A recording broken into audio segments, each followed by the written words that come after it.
Penelitian pendidikan dapat diartikan sebagai proses yang sistematis untuk mengetahui pengetahuan dan pemecahan masalah pendidikan melalui metode ilmiah baik dalam mengumpulkan maupun analisis datanya, serta membuat rumusan generalisasi berdasarkan penafsiran data tersebut.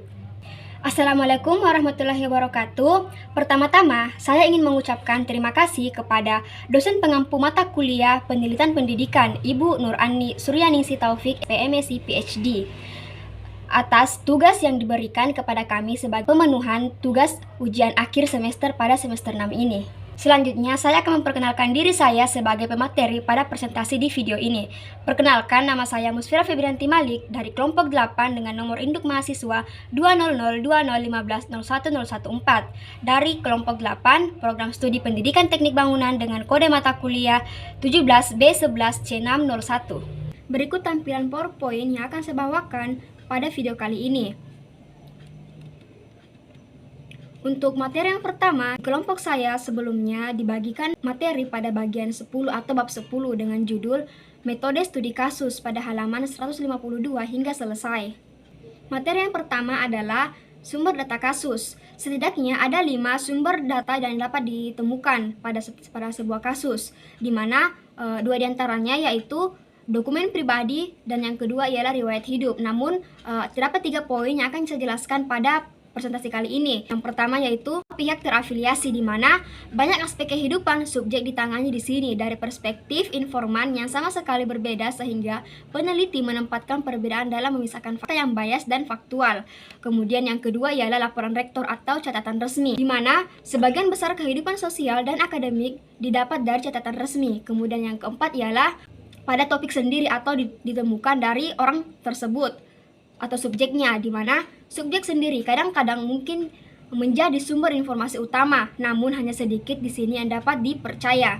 Kemudian materi selanjutnya ialah alasan studi kasus. Studi kasus umumnya melibatkan kerjasama sejumlah peneliti yang mengumpulkan sumber daya mereka untuk diagnosis, prognosis, dan mungkin penanganan masalah. Kemudian untuk contohnya dapat dilihat pada tampilan PowerPoint, di mana sebuah tim yang terdiri dari guru, konselor bimbingan berkumpul untuk membantu membimbing seorang anak yang bertindak antisosial untuk lebih memahami situasinya. Diagnosis dibuat dan langkah-langkah perbaikan disarankan. Langkah terakhir ini akan memastikan diagnosis. Nah, jika pengobatan mengurangi gejala-gejala yang ada, maka dapat disimpulkan bahwa akar masalah telah ditemukan dengan benar dan berada di jalan yang tepat untuk diselesaikan.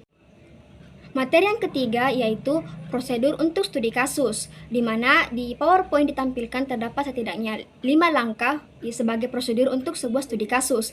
Langkah yang pertama yaitu keadaan situasi saat ini atau unit fokus. Maksudnya, pemilihan situasi kebutuhan perilaku atau tahap proses kehidupan sebagai unit utama penelitian. Sebagai contoh, gangguan membaca dan pola membolos sekolah yang memunculkan konseling dan direktif atau berpusat pada klien. Kemudian, langkah yang kedua yaitu pengumpulan data. Untuk pengumpulan datanya setidaknya ada garis besar pemeriksaan sejarah seperti garis besar yang ringkas untuk digunakan dalam studi kasus pendidikan secara efektif, menggambarkan luasnya informasi yang diperlukan dalam memeriksa keadaan yang berhubungan dengan situasi spesifik unit. Untuk pengumpulannya yaitu secara garis besar pemeriksaan dan sejarahnya yaitu bisa dilihat dari pemeriksaan kesehatan mental dan fisik, kemajuan pendidikan dan pandangan mentalnya. Kemudian yang kedua yaitu latar belakang medis, yang ketiga riwayat akademik, yang keempat adalah latar belakang keluarga dan situasi tempat tinggal, dan yang kelima adalah kontak dan sejarah sosial kemasyarakatan.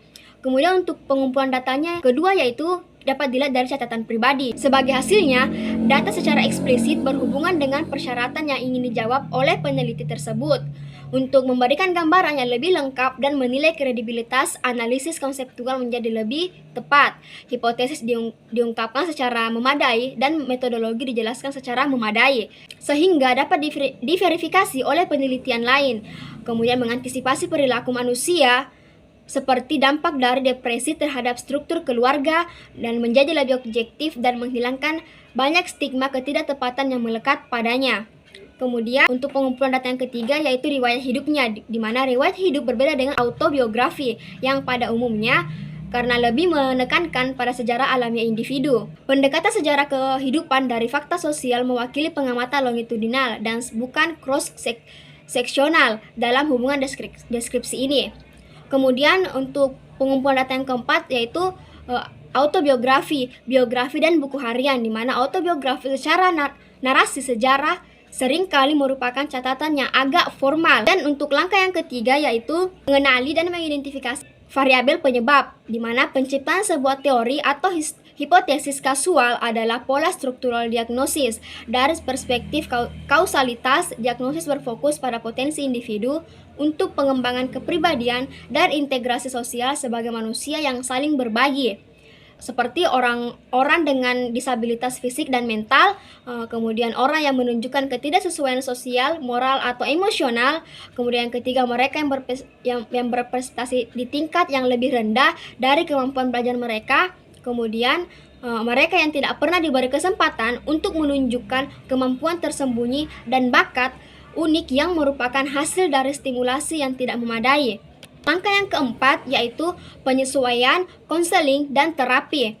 Hubungan fungsional antara diagnosis dan penyesuaian. Nah, untuk studi Roger, analisis proses terapi dalam hal konsep non-direktif yang berpusat pada klien memasukkan hipotesis tertentu yang didasarkan pada pengalaman yang semakin luas. Kelima adalah program tindak lanjut, di mana validitas terapi perbaikan harus diverifikasi untuk menyelesaikan studi kasus dan siklus kerja kasus. Studi kasus individu dapat berlangsung dalam rentang informasi yang lebih lama. Berarti rentang atas sumber-sumber berikut, seperti yang pertama, riwayat keluarga, catatan kumulatif wawancara pribadi individu, kemudian yang ketiga, kebiasaan pribadi, keempat, wawancarai rekan dan teman-temannya, kemudian catatan di sekolah individu seperti kasus di kelas, prestasi, dan tempat-tempat lain, penyesuaian individu dan emosional terhadap kelas kelompok sosial, dan yang kedelapan adalah atas dasar inilah profil kasus dibentuk. Profil tersebut membantu peneliti untuk mendiagnosis dan saran untuk perbaikan dapat diberikan, dan yang terakhir ialah riwayat kasus dapat disiapkan.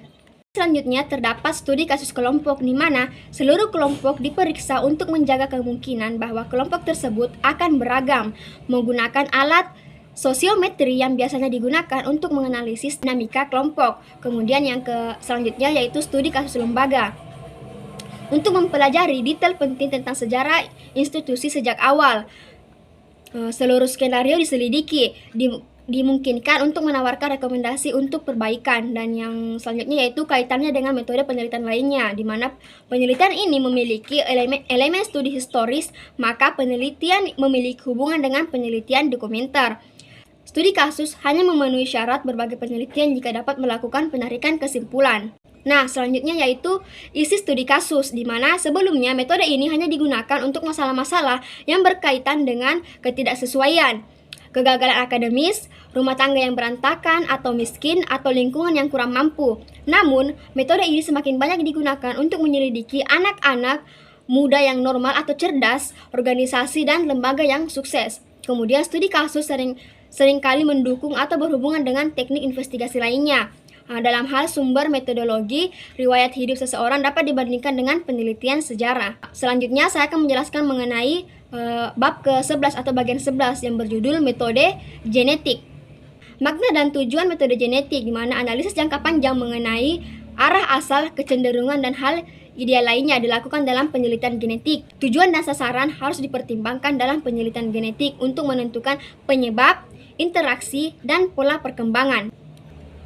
Kemudian terdapat jenis-jenis penelitian genetik, di mana terdapat ada dua, tampak penampang dan tampak membujur. Untuk keuntungan dan keterbatasannya sendiri masing-masing memiliki hal tersebut, di mana untuk teknik penampang memiliki keuntungan menawarkan manfaat untuk mendapatkan data dengan cepat, efisien dari segi waktu, standar kebiasaan yang ada, dan sangat berguna dan lain-lain. Kemudian keterbatasannya tidak mempertimbangkan tahap perkembangan individu atau anak, tidak dapat digunakan untuk kebutuhan terapi orang tertentu dan lain-lainnya. Kemudian teknik membujur, di mana memungkinkan keterkaitan variabel lain dengan kolaborasi sosialis. Dalam pertumbuhan, menampilkan fase perkembangan anak, suatu objek dapat menjadi subjek, prediksi, dan lain-lainnya. Kemudian untuk keterbatasannya sendiri yaitu faktor-faktor seperti kematian, relokasi keluarga, dan penelitian tak terduga serta membutuhkan banyak waktu. Selanjutnya yaitu masalah penelitian genetik, di mana meluasnya isu-isu menunjukkan cakupan area tersebut hingga mengikuti evolusi proses psikologis pada hewan dari organisme bersel 1 hingga manusia.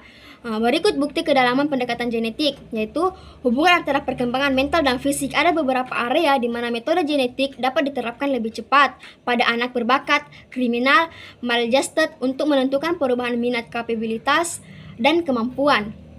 Kemudian sumber data genetik sendiri yaitu dapat ditemukan dari yang pertama tingkah laku anak saat ini, kemudian catatannya, kemudian yang ketiga introspeksi anak, keempat kenangan kehidupan anak yang berhubungan, yang kelima tindakan orang tua, yang keenam kajian genetik yang berurusan dengan urutan peristiwa, yang ketujuh penelitian genetik seperti wawancara, kuesioner, dan lain-lainnya. Kemudian yang ke-8 adalah pendekatan digunakan dalam kombinasi inquiry dan eksperimental.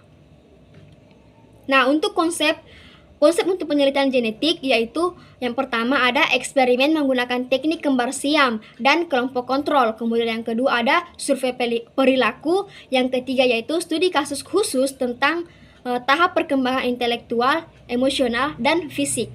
Selanjutnya adalah analisis dan interpretasi data genomik, di mana analisanya yaitu yang pertama prinsip perkembangan anak, kemudian fase pertama atau masa bayi, kemudian yang ketiga perubahan dalam kualitas dan kuantitas seperti pertumbuhan kosakatanya, kemudian selanjutnya itu tingkat pertumbuhan untuk tren dan pola seperti kepribadian dan pola penyesuaian remaja. Kemudian selanjutnya tahapan pengembangan dan integrasi secara umum terlihat pada usia 20 tahun.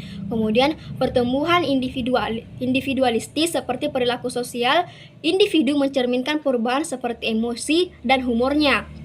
Selanjutnya adalah kapasitas pertumbuhan dan usia lanjut.